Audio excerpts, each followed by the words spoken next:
Un saludo cordial y afectuoso para toda la audiencia y para el Ministerio de Verdad Adventista. Agradecemos a Dios por el estudio de la lección número 7 programada para el sábado 18 de febrero, a uno de estos mis hermanos pequeños. Entonces el rey dirá a los de su derecha: vengan benditos de mi Padre, hereden el reino preparado para ustedes desde la fundación del mundo. Mateo 25:34.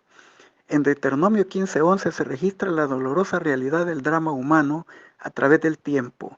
Porque no faltarán menesterosos en medio de la tierra, por eso yo te mando diciendo: abrirás tu mano a tu hermano, al pobre y al menesteroso en tu tierra. Y Cristo dijo en Juan 12, verso 8, los pobres los tendréis siempre con vosotros. Los sistemas económicos y los discursos políticos no logran erradicar la pobreza. El mensaje del Evangelio nos invita como pueblo de Dios a identificar a los más vulnerables de la sociedad, y nuestro deber será aliviar sus cargas y suplir sus necesidades. La Iglesia es una administradora de los bienes y recursos del Señor y tiene en este escenario la oportunidad de ser un canal de bendiciones en ayuda oportuna a los que están dentro y fuera de la grey, teniendo el amor como principio rector de motivación, no mirando cada uno lo suyo, sino cada cual lo de los demás. Filipenses 2:4. Desarrollar virtudes como la empatía, la caridad, la solidaridad se volverán cada vez más imprescindibles.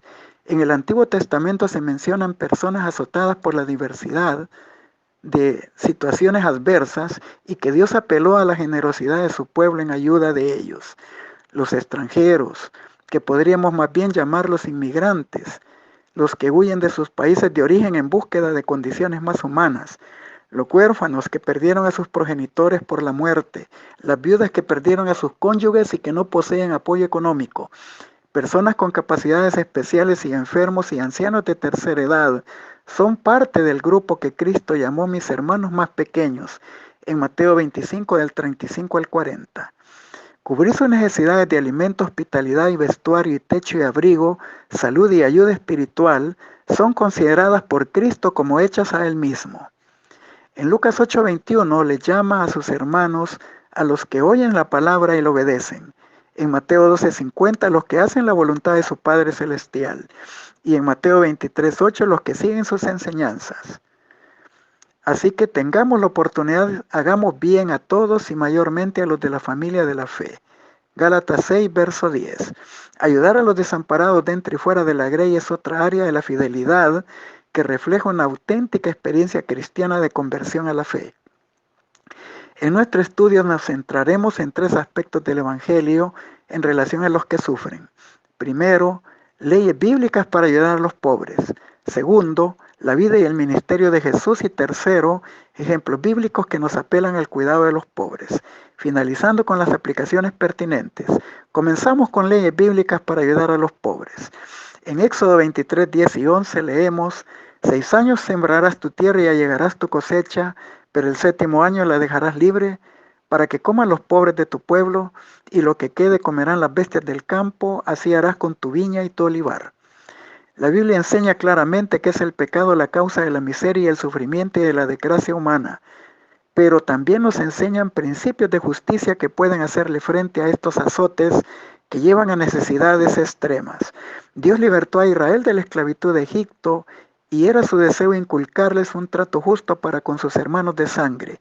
Y aunque todos recibieron tierras y condiciones equitativas en Canaán, tanto en el Antiguo como en el Nuevo Testamento se mencionan factores que propiciarían pobreza extrema, y ya los hemos considerado en estudios anteriores. La realidad es que los pobres los tendríamos siempre a través del tiempo. Los sectores vulnerables de la sociedad en los tiempos bíblicos eran las viudas, los huérfanos, los pobres, y en Éxodo 22 del 16 al 31 se mencionan diversas leyes humanitarias que enseñaban a darle a estas personas un trato misericordioso y digno de un ser humano. En tal caso, el inmigrante se le recordaba a los israelitas su experiencia en Egipto, a modo de que no replicaran el maltrato recibido y trataran con bondad al inmigrante en su tierra. Pero también Dios dio leyes de santidad que pretendían hacer una cultura, un estilo de vida en su pueblo, en la práctica de la justicia y la misericordia y del trato humano con su prójimo. Una virtud que los distinguiría de los demás pueblos de la tierra. Levítico 19 del 1 al 37. Y añadió a otros sectores dignos de respeto y de auxilio, como son los de capacidades especiales, los enfermos, ancianos de tercera edad y trabajadores. La definición de santidad les daba a ellos un impacto, pues habían sido apartados y su servicio, por lo tanto también debían de alejarse del pecado y de la injusticia. Levítico 20:26. Y una vez más encontramos más indicaciones humanitarias, como la de Levítico 23:22, cuando segareis la mies de vuestra tierra. No segaréis hasta el último rincón de ella, ni espigarás tu siega. Para el pobre, para el extranjero la dejará yo Jehová vuestro Dios. Y nuestra lectura bíblica ya nos había indicado que del producto del 7º año de la tierra comería el pobre y aún las bestias del campo. En el Nuevo Testamento nuestro Señor Jesucristo en el Sermón del Monte recalcó que debemos de tratar al prójimo, o sea, a nuestros semejantes, como nos deseamos ser tratados nosotros mismos, en la regla de oro de Mateo 7:12. Así que todas las cosas que querráis que los hombres hicieren con vosotros, también así haced vosotros con ellos, porque esta es la ley y los profetas. Y esto nos hace pensar que el mundo fuera muy distinto si se aplicaran estas leyes de justicia y santidad, pero lamentablemente nuestro mundo no se rige por estos principios.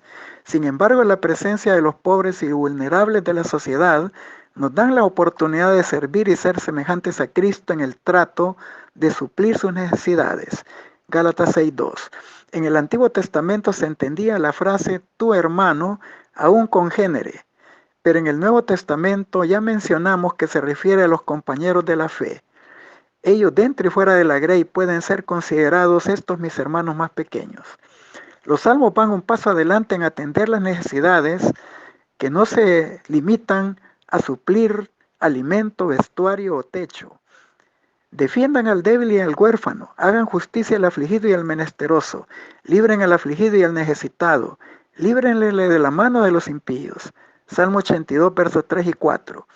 Aquí se indica que nuestra participación debe de ser buscar un alivio más profundo y mejorar su condición de vida. Podría ser ayudarles a ser emprendedores si las condiciones así lo permiten. Las promesas de Dios están a la orden del día. El que da al pobre no tendrá pobreza, Proverbios 28:27. El rey que juzga con verdad a los pobres afirmará su trono para siempre, Proverbios 29:14. A Jehová presta el que da al pobre y el bien hecho le volverá a pagar, Proverbios 19:17. Dichoso el que se preocupa del pobre, el Señor lo librará del día malo, Salmo 41:1. Y a la vista de Dios, tal como está expresado en su ley, siempre fue una prioridad tanto en el Antiguo como en el Nuevo Testamento el auxilio de los necesitados. Y sin excepción alguna en el Evangelio se nos presenta esta gran verdad. Cristo murió por todos los seres humanos, sin excepción de personas, Hechos 10:34. Y en términos de salvación no hay diferencia de sexo, raza, lengua, nacionalidad o condición social. Gálatas 3:28-29. Todos podemos recibir la dádiva de Dios que es vida eterna en Cristo Jesús. Romanos 6:23. Continuamos con la vida y ministerio de Jesús. Leyendo Lucas capítulo 4 del 16 al 23, en su visita a la ciudad natal de Nazaret, en la región de Galilea, como era su costumbre, él asistió a los servicios religiosos del sábado en la sinagoga. El asistente del ministro le pidió que leyera la porción de las Escrituras y él escogió el libro de Isaías 61, verso 1 y 2, que en la narración del capítulo 4 de Lucas dice: el Espíritu del Señor está sobre mí, por cuanto me ungió para dar buenas nuevas a los pobres, me ha enviado a sanar a los quebrantados de corazón, a pregonar libertad a los cautivos y dar vista a los ciegos y a poner en libertad a los oprimidos y a predicar el año agradable del Señor. Jesús declaró que después de su bautismo recibió el ungimiento del Espíritu Santo mesiánico para cumplir su misión terrenal. Hechos 10:38. Sus palabras finales fueron: hoy se ha cumplido esta escritura delante de vosotros. Por esta causa, de una falsa interpretación de la misión mesiánica y su presentación como un militar que derrotaría a los romanos y restauraría las glorias temporales a Israel, Los ciudadanos de Nazaret rechazaron el mensaje y su obra de liberación de los cautivos del pecado, tal como era presentada en Isaías 61, 1 y 2. Y esta interpretación también había sido aceptada por sus discípulos y por Juan el Bautista. Sin embargo, el supremo amor de Jesús por los pobres fue una de las grandes evidencias de que Él era el Mesías. Cuando Juan el Bautista languidecía en la cárcel y envió mensajeros a pedirle que le confirmara si Él era el Mesías, y después de hacer muchos milagros delante de ellos, Cristo les declara las palabras de Mateo 11:5. Id y decid a Juan lo que habéis visto y oído: los ciegos ven, los cojos andan, los leprosos son limpios, los sordos oyen, los muertos son resucitados, y a los pobres les es predicado el evangelio, y bienaventurado quien no haya tropiezo en mí. Los que padecen escasez de bienes de este mundo son conscientes de su dependencia de Dios y son más susceptibles a la predicación del evangelio. Para ellos, la luz del evangelio presenta a Jesús como el alivio de los pobres, luz para el ignorante, curación para el doliente, libertad para el esclavo del pecado. Y los apóstoles presentaron la esencia del evangelio en la atención de los necesitados, tales como las viudas y los huérfanos, como evidencia de una verdadera fe y de una religión pura y sin mácula, delante de Dios el Padre. Santiago 1:27. Continuamos con ejemplos bíblicos que nos apelan el cuidado de los pobres. Iniciamos nuestro análisis con la experiencia lamentable del joven rico, a quien Cristo hiciera un inusual llamado a seguirle después de compartir sus bienes con los pobres. Tan importante es que se encuentra en los 3 evangelios sinópticos: Mateo 19 del 16 al 22, Marcos 10 del 17 al 22 y Lucas 18 del 18 al 23. Esta entrevista inicia con una consulta del joven: Maestro bueno, ¿qué haré para heredar la vida eterna? Desde su mocedad él había anhelado la justicia y la salvación por las obras, pero Jesús le señaló la raíz de su problema: el apegamiento a sus riquezas, que le impedía ser solidario con sus prójimos. Le recordó el segundo mandamiento de la Torá: amarás a tu prójimo como a ti mismo, y le mencionó los preceptos de la segunda tabla del Decálogo. Él conocía la letra, pero no el espíritu de la ley, y podía haber dado un giro a su vida y entrar en el camino a la vida eterna. Pero Jesús le aclaró que era tan estrecho ese camino como para llevar consigo sus bienes terrenales. Y le dijo: si quieres ser perfecto, anda, vende lo que tienes, dalo a los pobres y tendrás tesoros en el cielo, y ven y sígueme. Mateo 19:21. El joven se fue triste por sus posesiones. Ellas ocupaban el lugar reservado exclusivamente para Dios en el corazón. No se puede servir a Dios con corazón dividido. Dios no comparte su gloria con el ídolo de la riqueza. Mateo 6:24. Y esto fue lo que le impidió seguir el ejemplo de abnegación de Cristo, y le impidió también aceptar su llamado. Jesús le dijo que es más fácil que un camello entre por el ojo de la aguja. Puede entrar un camello con dificultad tras una pequeña puerta, tras haberse despojado de su carga y colocado de rodillas, pero un rico no lo puede hacer tan fácil para entrar en el reino de Dios. Mateo 6 del 19 al 21. El joven apreció sus tesoros temporales, su decisión fue irrevocable y cambió la eternidad por lo terrenal. En Marcos 8:35 al 37 dijo Cristo: ¿qué aprovecha el hombre si gana todo el mundo y pierde su vida? ¿O qué puede dar el hombre por su vida? A diferencia del personaje anterior, ahora veremos la experiencia de otro rico, Zaqueo, jefe de los publicanos de Jericó, una profesión aborrecible para sus hermanos de sangre por su enriquecimiento injusto y porque cobraban los tributos romanos. Pero Zaqueo tenía, aparte de su apariencia, un corazón susceptible a los llamamientos divinos. La obra del Espíritu Santo comenzó cuando escuchó el mensaje de Juan el Bautista. Lucas capítulo 3, verso 13. Luego oyó hablar de Jesús, que era un amigo de pecadores y publicanos. Lucas 7:34. Y sabía que Mateo era uno de ellos, de sus discípulos, y tenía la esperanza de perdón y restaurar de su experiencia religiosa.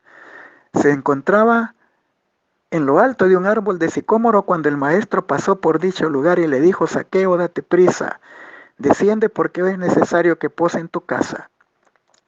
Él desciende deprisa y le recibe con gozo. Lucas 19, 5, 6. Al ver la reacción de Jesús, los discípulos recordaron las palabras que dijo ante el rechazo del joven rico. Cuán difícil es que entrar en el reino de Dios de los que tienen riquezas. Lucas 18, 24. Se tenía por ricos como favoritos del cielo. Y si uno de ellos no entraba en el reino de Dios, ¿qué esperanza tendrían los demás? Pero Jesús añadió, lo que es imposible para los hombres es posible para Dios. Lucas 18, 27. Ahora vieron cómo el poder de Dios pudo transformar el corazón de un rico y darle salvación. Vieron cómo el arrepentimiento fue seguido de una completa reparación de los daños hechos al prójimo y un deseo de compartir sus bienes con los pobres. Zaqueo, puesto de pie, dijo al Señor: He aquí, Señor, la mitad de mis bienes doy a los pobres, y si en algo he defraudado a alguno se lo devuelvo cuadruplicado. Y Jesús dijo: Hoy ha venido la salvación a esta casa, porque también él es hijo de Abraham, porque el Hijo del Hombre vino a buscar y a salvar lo que se había perdido. Lucas 19, del 8 al 10. El siguiente ejemplo a considerar es el del patriarca Job. Leemos cómo con asombro de Satanás Dios habla de él, diciendo que es un varón perfecto, recto, temeroso de Dios y apartado del mal. Job 1:8. Era un hombre íntegro, y en ese momento de la historia nadie más en la tierra podía igualarlo. En los primeros 2 capítulos del libro de Job se menciona una convocatoria a un concilio celestial y se recibe la visita de Satanás, quien dijo a Dios que venía de rodear la tierra. El Señor le dijo: Sin duda has visto a mi siervo Job. Él es mi representante en la tierra. Él pone en tela de juicio tu soberanía. Aquí el libro de Job nos presenta una visión cósmica del conflicto entre el bien y el mal. El conflicto inicia en los cielos, donde Satanás fue expulsado con sus aliados angelicales, Apocalipsis 12, del 7 al 12. Pero luego se reprodujo en la tierra, con la caída de Adán y Eva. Y en medio de este drama del ser humano, él no es un espectador, sino que es la apuesta, pero a la vez se vuelve un protagonista porque tiene libre albedrío para posicionarse, sea en favor o en contra de Dios en este conflicto.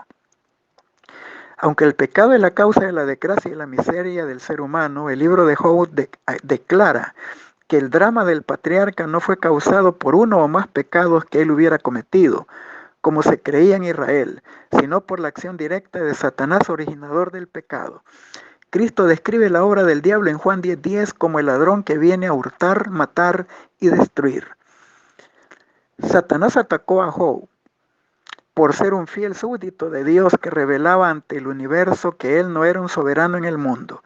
Y Dios tendrá siervos fieles aún hasta el mismo fin del conflicto. Apocalipsis 12, 17 y 14, 12. La tesis de Satanás era que Job servía a Dios por interés. Si las condiciones de protección y prosperidad se esfumaran, Job daría una respuesta distinta y se rebelaría contra él. Con la reserva de no tocarle la vida, Dios le permite a Satanás que desarrolle su plan y sin pérdida de tiempo lo hizo caer en una quiebra total. Lo perdió todo: familia, salud, bienes, etc. Y enfrentando una catástrofe tras otra, Dios repite de nuevo lo dicho al principio, que no había nadie en la tierra como él, intachable y recto, y que retiene aún su integridad. A pesar de que me incitaste contra él para que lo arruinara sin motivo. Job capítulo 2, verso 3. Job nunca pensó en renunciar a Dios a pesar de lo sucedido y a la burla de su esposa, quien le dijo: ¿aún mantienes tu integridad? Maldice a Dios y muérete. Job 2:9. Pero el libro revela otro aspecto de la vida del patriarca antes del drama del sufrimiento. Job 29, del 12 al 16. Porque yo libraba al pobre que clamaba y al huérfano que carecía de ayuda. La bendición del que se iba a perder venía sobre mí, el corazón de la viuda yo le daba alegría. Me vestía de justicia y ella me cubría, como manto y diadema era mi rectitud. Yo era ojos del ciego y pies al cojo. A los menesterosos era padre, y de la causa que no entendía me informaba con diligencia. Aquí se presenta a Job como solícito en ayudar a los más vulnerables de la sociedad, como lo requería la Torá y el Decálogo. Cuando dice: amarás a tu prójimo como a ti mismo, Mateo 22, del 37 al 40, y la regla de oro en Mateo 7:12. Job no se limitaba a esperar la petición de ayuda, él era proactivo, él era un identificador de necesidades de pobres, viudas, huérfanos y discapacitados y los auxiliaba en medio de sus tribulaciones, Santiago 1:27. Este es un nivel de administración de dinero y de mayordomía de los recursos de Dios que está más allá de la práctica de la mayoría de los seres humanos en la actualidad. Vemos ahora cómo Dios reacciona al ver la integridad de Job después de su tribulación y victoria. Y aquí que tenemos por bienaventurados a los que sufren. Habéis oído de la paciencia de Job y habéis visto el fin del Señor, que es misericordioso y compasivo, Santiago 5:11. Y el libro de Job termina relatando su victoria de la dolorosa prueba, mencionando que Dios le restaura el doble de lo que el diablo le quitó. Job capítulo 42, versículo 10. Hemos estudiado ejemplos dignos de ser imitados y llegamos a la conclusión de que necesitamos ser más que religiosos. Debemos responder en forma genuina al mandato divino de ayuda a los pobres y necesitados. Vemos que el secreto de Job y de Zaqueo fue su carácter y experiencia espiritual. Para Job la caridad era la justicia de Dios en su vida. Y esto también figuró en la experiencia de conversión de Zaqueo cuando devuelve lo tomado y da la mitad de sus bienes a los pobres. La palabra nos recomienda sobrellevar los unos las cargas de los otros y cumplir así la ley de Cristo. No nos cansemos pues de hacer el bien, que a su tiempo segaremos y no desmayamos. Así que mientras tengamos la oportunidad, hagamos bien a todos y mayormente a los de la familia de la fe. Gálatas 6:10. Finalizamos con las aplicaciones pertinentes. La majestad del cielo identifica sus intereses con los de la humanidad que sufre. Nuestros asociados y compañeros están necesitados de bondad sincera y tierna simpatía. Es imposible creer en Cristo, nuestra cabeza viviente, a menos que practiquemos la lección que nos ha dado de simpatía, compasión y amor. Es imposible reflejar la imagen de Cristo a menos que este amor de origen celestial esté en el alma. Nadie entrará en los portales de la ciudad de Dios si no refleja este atributo. Hijos e hijas de Dios, versión inglesa, página 148. La medida de la regla de oro es la verdadera norma del cristianismo y todo lo que no llegue a su altura es un engaño. Una religión que induzca al hombre a tener en poca estima a los seres humanos, a quienes valoró tanto que dio su vida por ellos. Una religión que nos haga indiferentes a las necesidades y sufrimientos o los derechos humanos, es una religión espuria. Al despreciar a los derechos de los pobres, los dolientes y los pecadores, nos demostramos traidores de Cristo. El cristianismo tiene tan poco poder en el mundo porque los hombres aceptan su nombre, pero niegan su carácter en la vida. Por estas cosas su nombre es blasfemado. Podemos buscar en el cielo y en la tierra y no encontraremos verdad revelada más poderosa que la que se manifiesta en las obras de misericordia hechas en favor de quienes necesitan nuestra simpatía y ayuda. Tal es la verdad como está en Jesús. Cuando los que profesan el nombre de Cristo practiquen los principios de la regla de oro, acompañarán al Evangelio el mismo poder de los tiempos apostólicos. Discurso maestro de Jesucristo, páginas 115 y 116. Cristo vino a poner la salvación al alcance de todos. Sobre la cruz del Calvario pagó el precio infinito de redención del mundo perdido. Su misión estaba destinada a los pecadores de todo grado, de toda lengua, de nación. Los que más yerran, los más pecaminosos, no fueron pasados por alto. Sus labores estaban especialmente dedicadas a aquellos que más necesitaban la salvación que había venido a ofrecer. Cuanto mayores eran sus necesidades de reforma, más profundo era su interés, su mayor simpatía y más ferviente en su labor. Su gran corazón lleno de amor se conmovió hasta sus profundidades en favor de aquellos cuya condición era más desesperada, de aquellos que más necesitaban su gracia transformadora. Maravillosa gracia de Dios, página 234. Les deseo un feliz sábado y bendiciones abundantes en la presencia de nuestro Dios.